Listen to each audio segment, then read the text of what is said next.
Welcome to classmate learning together.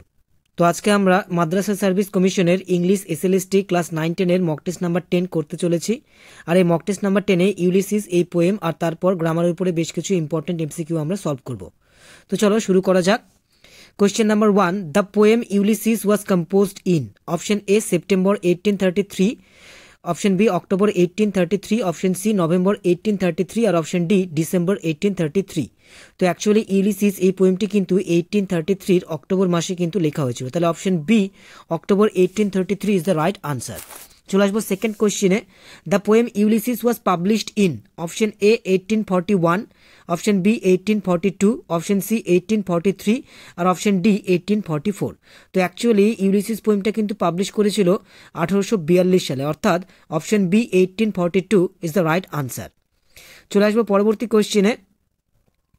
Question number 3, the poem Ulysses is a or an, কি ধরনের poem সেটা বলতে হবে। Option A elegy, option B pastoral elegy, option C dramatic monologue আর option D epic. তো Ulysses এই পোয়েমটা কিন্তু একটা ড্রামাটিক মোনোলগ, তাহলে প্রশ্নটির সঠিক উত্তর হচ্ছে অপশন সি ড্রামাটিক মোনোলগ। চলে আসবো পরবর্তী কোয়েশ্চেনে। Question number 4, in the poem Ulysses called himself as, তো এই পোয়েমে ইউলিসিস নিজেকে কি বলেছিলেন। তো অ্যাকচুয়ালি এই পোয়েমের একেবারে শুরুতে রয়েছে it little profits that an idle king, অর্থাৎ ইউলিসিস কিন্তু নিজেকে একজন আইডল কিং বলেছেন, তাহলে প্রশ্নের সঠিক উত্তর হচ্ছে option A an idle king. ঠিক আছে, এবার question number 5, the phrase still hearth refers to Ulysses's option A adventurous life, option B unadventurous life, option C uneventful domestic life আর option D both B and C. তো still hearth এই ফ্রেজটি দ্বারা কিন্তু ইউলিসিসের আনঅ্যাডভেঞ্চারাস লাইফ আর uneventful domestic life দুটোকেই কিন্তু বোঝানো হচ্ছে, তাহলে option D both B and C is the right answer. Question number 6, the heroic presentation of Ulysses is modeled on option A Homer's Odyssey, option B Homer's Iliad, option C Shakespeare's Hamlet আর option D Milton's Satan। তো ইউলিসিসের পোয়েমে ইউলিসিসের heroic প্রেজেন্টেশনটা কিন্তু model করা হয়েছে হোমারের ওডিসি থেকে, তাহলে option A Homer's Odyssey is the right answer of the question. Question number 7, which of the following biographical event prompted Tennyson to write the poem? Option A father's death, option B mother's death, option C sister's death R option D friend's death। তো actually Tennyson কিন্তু তার বন্ধু Arthur Henry হালামের মৃত্যুর পরে এই পোয়েমটি লিখেছিলেন, তাহলে option D friends death is the right answer. Question number এবার 8, that hoard and sleep and feed and know not me is an example of option A Polysyndeton, option B Climax, option C both A and B আর option D none of the above। তো এই লাইনে কিন্তু Polysyndeton এবং Climax দুটোই রয়েছে, তাহলে option C both A and B is the right answer। পরবর্তী question, question number 9, the word Hyades mean option A bringers of rain, option B bringers of cloud, option C bringers of flood, option D bringers of drought. তো হার্ডসের literal meaning কিন্তু actually bringers of rain, তাহলে প্রশ্নটি সঠিক উত্তর হচ্ছে আমাদের option A bringers of rain. চলে আসবো পরবর্তী কোশ্চেনে। Question number 10, roaming with a hungry heart, in this metaphorical expression option A heart is compared to food, option B adventures are compared to food, option C knowledge is compared to food R option D wisdom is compared to food। তো এইখানে কিন্তু নলেজকে ফুডের সাথে compare করা হয়েছে, অর্থাৎ option C is the right answer. Here knowledge is compare to food. Question number 11, myself not least is an example of a or an, option A eroticis, option B exclamation, option C litotes আর option D hyperbole।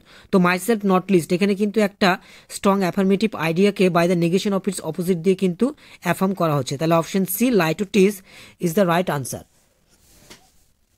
এবার question number 12, the phrase windy Troy has its original source in option A Homer's Odyssey, option B Homer's Iliad, option C Tennyson's Tintern Abbey আর option D Dante's Inferno. তো windy Troy এই ফ্রেজটা কিন্তু Tennyson হোমারের Iliad থেকে নিয়েছেন, তাহলে option B Homer's Iliad এটাই হচ্ছে এই প্রশ্নের সঠিক উত্তর। চলে আসবো পরবর্তী কোশ্চেনে। Question number 13, the poem Ulysses is written in option A terza rima, option B Spenserian stanza, option C ottava rima আর অপশন ডি ব্ল্যাঙ্ক ভার্স। তো ইউলিসিস এই পোয়েমটা কিন্তু অ্যাকচুয়ালি ব্ল্যাঙ্ক ভার্সে লেখা হয়েছিল, তাহলে option D blank verse is the right answer. Blank verse মানে হচ্ছে আনরাইমড আয়াম্বিক পেন্টামিটার। এবার question number 14, the poem experience is compared to, option A knowledge, option B শোর্ড, option C arc R option D বউ। তো এই পোয়েমে কিন্তু একটা line ছিল experience is an arc, তাহলে এখানে এক্সপিরিয়েন্সকে কিন্তু আর্কের সাথে তুলনা করা হচ্ছে, অর্থাৎ option C arch is the right answer of the question. চলে আসছি পরবর্তী কোয়েশ্চেনে। Question number 15, according to Ulysses, option A mere breathing is life, option B mere breathing is not life, option C breathing is only activity of life, আর option D none of the above. তো এই পোয়েমে একটা line ছিল যে as though two breathe war life, এই লাইনটি দ্বারা কিন্তু ইউলিসিস বোঝাতে চেয়েছেন যে mere breathing is not life, তাহলে option B is the right answer. Question number 16, something more a bringer of new things. Here a bringer of new things refers to, option A time spent idly, option B time spent ideally, option C time spent in activity, আর option D time spent in inactivity। তো a bringer of new things বলতে কিন্তু Ulysses time spent in activity এই বিষয়টিকে বুঝিয়েছেন, অর্থাৎ option C is the right answer. Question number 17, the son of Ulysses is, খুবই সহজ একটা প্রশ্ন, option A Penelope, option B Odysseus, option C Telemachus আর অপশন ডি অ্যান্টিগোনস। তো ইউলিসিসের সানের নাম কিন্তু অ্যাকচুয়ালি টেলিম্যাকাস, তাহলে প্রশ্নটির সঠিক উত্তর হচ্ছে অপশন সি টেলিম্যাকাস। চলে আসবো পরবর্তী কোশ্চেনে। Question number 18, to whom I leave this scepter is an example of, option A metonymy, option B synecdoche, option C oxymoron আর অপশন ডি পার্সোনিফিকেশন। তো এখানে সেপ্টার রয়েছে, সেপ্টারটা কিন্তু অ্যাকচুয়ালি রয়্যাল পাওয়ার বা রয়্যাল অথরিটিকে সিম্বলাইজ করে, অর্থাৎ symbol for the thing symbolized, অর্থাৎ option A মিটোনিমির এটা একটা এক্সাম্পল। চলে আসবো পরবর্তী কোশ্চেনে। Question number 19, subdue them to the useful and the good, here them refers to. Actually এই কথাটা কিন্তু ইউলিসিস নিজে তার পুত্রের উদ্দেশ্যে বলেছিলেন, আর এখানে দেম বলতে কিন্তু তিনি পিপল অফ ইথাকাকে তিনি বুঝিয়েছেন, তাহলে প্রশ্নটির সঠিক উত্তর হচ্ছে আমাদের option B people of Ithaca. এবার চলে আসবো কোশ্চেন নাম্বার 20-তে। As mentioned in the poem who is described as blameless. তো এই পোয়েমে ব্লেমলেস বলে কাকে বর্ণনা করা হয়েছে? তো এই পোয়েমে কিন্তু ইউলিসিস তার নিজের ছেলে অর্থাৎ টেলিম্যাকাসকেই ব্লেমলেস বলে কিন্তু তিনি বর্ণনা করেছেন, তাহলে এই প্রশ্নের সঠিক উত্তর হচ্ছে আমাদের অপশন সি টেলিম্যাকাস। এবার question number 21, offices of tenderness is an example of, option A metonymy, option B synecdoche, option C metaphor আর অপশন ডি সার্কামলোকেশন। তো অফিসেস অফ টেন্ডারনেস মানে কিন্তু ডিউটিস টুয়ার্ডস মাদার্স, তো এই বিষয়টাকে এখানে ঘুরিয়ে বলা হয়েছে, অর্থাৎ এটা একটা পেরিফ্রেসিস বা সার্কামলোকেশনের উদাহরণ, তাহলে option D circumlocution is the right answer of the question. Question number 22, in the poem who is presented as a foil to Ulysses. তো এই পোয়েমে ইউলিসিসের ফয়েল হিসেবে কাকে প্রেজেন্ট করা হয়েছে? এই পোয়েমে একটা লাইন ছিল যে he works his work I mind, Ulysses কথাটি বলছেন, আর এখানে হি হচ্ছে তার ছেলে টেলিম্যাকাস, তো টেলিম্যাকাসই কিন্তু এখানে ইউলিসিসের একজন ফয়েল, তাহলে option B Telemachus is the right answer here. Question number 23, the vessel puffs her sail contents which of the following figure of speech? Metonymy, synecdoche, personification আর অ্যালিটারেশন। তো the vessel puffs her her, puffs her her এই দুটো word দ্বারা কিন্তু ভেসেলকে personify করা হয়েছে, অর্থাৎ এটা একটা পার্সনিফিকেশনের এক্সাম্পল, তাহলে option C is the right answer. এবার question number 24, the phrase the thunder and the sunshine is an example of. তো এই থান্ডার বলতে কিন্তু ব্যাড ডেজ অফ লাইফ আর সানশাইন বলতে গুড ডেজ অফ লাইফকেই ইউলিসিস এখানে ইন্ডিকেট করেছেন, তাহলে এগুলো হচ্ছে কি symbol for the thing symbolized, অর্থাৎ মিটোনিমির এগুলো এক্সাম্পল, তাহলে উত্তর হচ্ছে অপশন এ মিটোনিমি। চলে আসবো পরবর্তী কোশ্চেনে। Question number 25, free hearts free foreheads is an instance of, option A metaphor, option B synecdoche, option C metonymy আর অপশন ডি অ্যান্টিথেসিস। তো এখানে হার্ট আর ফরহেড রয়েছে, তো হার্ট আর ফরহেড দ্বারা কিন্তু ম্যারিনারকে বোঝানো হয়েছে, অর্থাৎ পার্ট ফর দ্য হোল, অর্থাৎ এটা সিনেকডকের এক্সাম্পল, তাহলে option B is the right answer.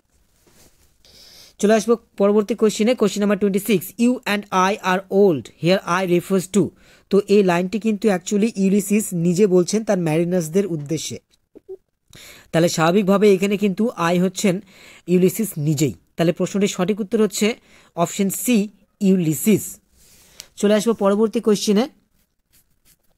Question number 27, according to Ulysses before one's death one should do. তো এই পোয়েমের মধ্যে কয়েকটা লাইন ছিল এরকম যে something or the end some work of noble note may yet be done, অর্থাৎ noble work মহৎ কাজ, তাহলে option D noble work is the right answer here. চলে যাব পরবর্তী কোশ্চেনে। Question number 28, not unbecoming men is an example of. তো এরকমই কিন্তু আমরা একটা ফিগার অফ স্পিচ একটু আগেই করেছি, নট আনবিকামিং মেন রয়েছে, তাহলে অর্থাৎ এটা কিন্তু একটা লাইটোটেজের এক্সাম্পল। তাহলে এখানে প্রশ্নটির সঠিক উত্তর হচ্ছে আমাদের অপশন বি, লাইটোটেজ। চলে আসবে এবার কোশ্চেন নাম্বার 29-এ। The deep moans round with many voices, here the deep refers to. তো এখানে দ্য ডিপ বলতে কি বোঝানো হয়েছে? Option A the sky, option B the storm, option C the sea, আর অপশন ডি দ্য ফরেস্ট। তো এখানে দ্য ডিপ বলতে কিন্তু অ্যাকচুয়ালি সমুদ্র অর্থাৎ দ্য সি কে বোঝানো হয়েছে। তাহলে প্রশ্নের সঠিক উত্তর অপশন সি, দ্য সি। চলে আসছি পরবর্তী কোশ্চেনে। Question number 30, besides a dramatic monologue Ulysses may be called a or an. তো ড্রামাটিক মোনোলগের পাশাপাশি ইউলিসিস এই পোয়েমটিকে আর কি বলা যেতে পারে? তো এই পোয়েমে কিন্তু আমরা দেখতে পাই যে ইউলিসিস তার ওল্ড এজের একটা ক্রাইসিসকে তিনি তুলে ধরেছেন, ঠিক আছে। তাহলে সেই অনুযায়ী কিন্তু সঠিক উত্তর হচ্ছে অপশন ডি, ক্রাইসিস লিরিক। অর্থাৎ ইউলিসিস পোয়েমটিকে ড্রামাটিক মোনোলগের পাশাপাশি একটা ক্রাইসিস লিরিকও বলা যেতে পারে। Question number 31, the deep moans round with many voices is an example of. Option A metaphor, option B litotes, option C personification, R option D personal metaphor। তো the deep অর্থাৎ C মোনস, এই মোনস ভার্বটির দ্বারা কিন্তু সিটাকে personify করা হয়েছে। তাহলে option C personification is the right answer. এবার question number 32, though much is taken much abides is an example of. Option A metaphor, option B personification, option C oxymoron, আর option D antithesis. তো এখানে কিন্তু দুটো contradictory idea পাশাপাশি balanced ফর্মে রয়েছে, অর্থাৎ এটা একটা অ্যান্টিথেসিসের এক্সাম্পল। তাহলে option D antithesis is the right answer of the question. Question number 33, Ulysses says that he is made weak by. পোয়েমের শেষের দিকে একটা লাইন ছিল যে made weak by time and fate. Time and fate, আগে time ছিল তারপরে ফেট ছিল। তো অপশনগুলো দেখার পর এখানে সঠিক উত্তর যেটা হবে সেটা হচ্ছে কিন্তু আমাদের অপশন সি, টাইম অ্যান্ড ফেট। তো উত্তর করবার সময় কিন্তু চারটে অপশনই আমাদেরকে খুব ভালো করে দেখে নিতে হবে, ঠিক আছে। এবার question number 34, to strive, to seek, to find and not to yield is an example of. Option A climax, option B polysyndeton, option C anticlimax, আর option D both A and B. তো এই লাইনটার মধ্যে কিন্তু climax এবং পলিসিন্ডেটন দুটোই রয়েছে। তাহলে প্রশ্নটির সঠিক উত্তর হচ্ছে আমাদের অপশন, অ্যাকচুয়ালি এটার উত্তর হবে option D, both A and B. তোমরা একটু বুঝে নিও, ঠিক আছে। Question number 35, to strive, to seek, to find and not to yield echoes the speech of. অর্থাৎ এই লাইনটি কার স্পিচকে ইকো করে? অপশনগুলো দেখে নেব, ম্যাকবেথ, হ্যামলেট, ডক্টর ফস্টাস আর শতন। অ্যাকচুয়ালি এই স্পিচটা কিন্তু শতনের বলা একটা স্পিচকে ইকো করে। তাহলে অপশন ডি শতন ইজ দ্য রাইট আনসার। তো এই নিয়ে টেক্সটের এমসিকিউ আমাদের শেষ হলো। তো এবার আমরা চলে আসবো গ্রামারের পোর্শনে। তো চলো দেখে নেই যে গ্রামারের মধ্যে কি কি এমসিকিউ রয়েছে। Question number 36, fill in the blank with suitable preposition. I did not expect such treatment dash your hand. অপশনগুলো দেখে নেব, option A from, option B in, এটা সি হবে অ্যাট, আর অপশন ডি বাই। তো এখানে কিন্তু অ্যাকচুয়ালি প্রিপোজিশন অ্যাট বসবে, অর্থাৎ অপশন সি এখানে বসবে। I did not expect such treatment at your hand. Question number 37, choose the mood of the following sentence. If thoughts were horses. তো স্বাভাবিকভাবেই এই সেন্টেন্সটা কিন্তু দেখে একবারেই বোঝা যাচ্ছে যে এটা সাবজাংটিভ মুডে রয়েছে। তাহলে আমাদের উত্তরটা হচ্ছে এই ক্ষেত্রে অপশন বি, সাবজাংটিভ মুড, ঠিক আছে। তো মুডের উপরে কিন্তু একটা না একটা এমসিকিউ পরীক্ষাতে অবশ্যই থাকবে। Question number 38, change the voice. They saw the stealing of the public money. The stealing of অর্থাৎ এখানে ভার্বাল নাউন রয়েছে। তো ভার্বাল নাউনের ভয়েস চেঞ্জের রুল অনুযায়ী এখানে যে উত্তরটা হবে সেটা হচ্ছে আমাদের option B, they saw the public money being stolen. একটু প্র্যাকটিস করতে হবে। চলে যাবো পরবর্তী কোশ্চেনে। Question number 39, choose the correct word for the following. Government by the laws of religion. তো ওয়ান ওয়ার্ড সাবস্টিটিউশন। অপশনগুলো দেখে নেব, থিওরকি, থিওক্রেসি, সিকিউর আর প্যানার্কি। তো government by the laws of রিলিজিয়নকে কিন্তু থিওক্রেসি বলা হয়। তাহলে option B is the right answer of the question. Question number 40, change the narration. She said we must all die. তো এখানে ন্যারেশন চেঞ্জের গ্রামাটিক্যাল রুল অনুযায়ী যে আনসারটা হবে সেটা কিন্তু হচ্ছে আমাদের option C, she said that we must all die. চলে যাব পরবর্তী কোয়েশ্চেনে। Question number 41, choose the correct preposition to fill in the blank. He is always distrustful dash the prejudicial motives of his partners. অপশনগুলো দেখে নেব, option A for, option B of, option C with, আর option D in. তো ডিস্ট্রাস্টফুলের পরে কিন্তু এখানে actually preposition of use হবে। তাহলে option B is the right answer. পরবর্তী question number 42, choose the correct synonym. জেজুনের তাহলে সিনোনিম আমাদেরকে বলতে হবে। তো অপশনগুলো তোমরা খুব ভালোভাবে দেখে নাও। জেজুনের একটা সিনোনিম হচ্ছে মোনোটোনাস বা বোরিং। তাহলে এখানে সঠিক উত্তর হচ্ছে আমাদের অপশন সি, মোনোটোনাস। চলে আসবো এবার কোশ্চেন নাম্বার 43-তে। Arrange the sentence. তো এখানে দেওয়া সেন্টেন্সের পার্টগুলো তোমরা একটু খুব ভালোভাবে দেখে নাও। এখানে সঠিক উত্তরটা হবে অ্যাকচুয়ালি SQPR। তো সেভাবে যদি আমরা সাজিয়ে নিই তাহলে আনসারটা এরকম হবে যে it is assumed that millions of rupees of the builders and the home buyers is likely to be wasted unless some solution is found. অর্থাৎ সঠিক উত্তর option B. Question number 44, choose the meaning of the idiom used in the sentence. During emergency it is right to impose draconian law. তো এখানে যে ইডিয়মটা রয়েছে সেটা হচ্ছে draconian ল, আর এর অর্থ হচ্ছে সেভার ল। অর্থাৎ option A is the right answer, extremely severe law. এবার question number 45, choose the correct phrasal verb to fill in the blank. It is not possible to dash the examination without labor. অপশনগুলো দেখে নেব। Option A get over, option B get through, option C get on, আর option D get at. তো এখানে pass করা, তো এখানে কিন্তু সঠিক ফ্রেজাল ভার্ব হবে get through, option B. It is not possible to get through the examination without labour. Get through মানে পাস করা। Question number 46, choose the correct pair of words to fill in the blanks. I dash my friend to find such a dash to his conjugal life.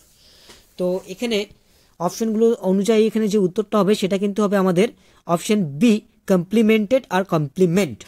ঠিক আছে, verb আর নাউনের ব্যাপার আছে এবং স্পেলিংয়েরও ব্যাপার আছে। Question number 47, choose the correct verb in to fill in the blank. No man and no woman dash yet to be informed now. তো এখানে দুটো সিঙ্গুলার নাউনের আগে যদি নো ইউজ থাকে তাহলে সেই ক্ষেত্রে কিন্তু অ্যাকচুয়ালি ভার্বটা আমাদের সিঙ্গুলার হয়। তাহলে অপশন এ ইজ, এটাই হচ্ছে এই প্রশ্নের সঠিক উত্তর। এবার question number 48, find out the error if any in the following sentence. তো সেন্টেন্সের পার্টগুলো একটু ভালোভাবে দেখে নাও। India is one of the leading film producing country in the world. তো অ্যাকচুয়ালি এখানে কিন্তু ও পার্টে ভুল রয়েছে। ঠিক আছে, কারণ এখানে কান্ট্রি নয় কান্ট্রিজ হওয়া উচিত ছিল। তাহলে option C is the right answer. এবার question number 49, choose the correct question tag. She seldom weaves dash. তো মনে রাখবে যে সেলডম এটা হচ্ছে একটা নেগেটিভ অ্যাডভার্ব, আর এরকম নেগেটিভ অ্যাডভার্ব যদি কোনো সেন্টেন্সে ইউজ হয় তাহলে সেই ক্ষেত্রে কোশ্চেন ট্যাগটা কিন্তু আমাদেরকে অ্যাফার্মেটিভ বসাতে হবে। তাহলে এখানে অপশন অনুযায়ী option C is the right answer, অর্থাৎ she seldom weaves does she. চলে আসবো আজকের এবার সর্বশেষ প্রশ্নে। Question number 50, choose the grammatically correct sentence. Option A, your argument should sound foolish. Option B, your argument sounds foolishly. Option C, your argument sound like that of a fool. আর option D both A and C। তো এখানে grammatically correct দুটো sentence রয়েছে, option A আর C. তাহলে option D is the right answer. তো এর সাথে সাথে কিন্তু আমাদের মক টেস্ট নাম্বার 10 শেষ হলো। তো এরকমই ভিডিও পাওয়ার জন্য তোমরা অবশ্যই চ্যানেলটিকে সাবস্ক্রাইব করো, আর ভিডিওটি ভালো লাগলে তোমরা অবশ্যই লাইক করো, কমেন্ট করো, শেয়ার করো। And thanks for watching this video. তো এরকমই আরও অন্য কোনো ভিডিও নিয়ে তোমাদের সাথে আবার দেখা হবে। So good night.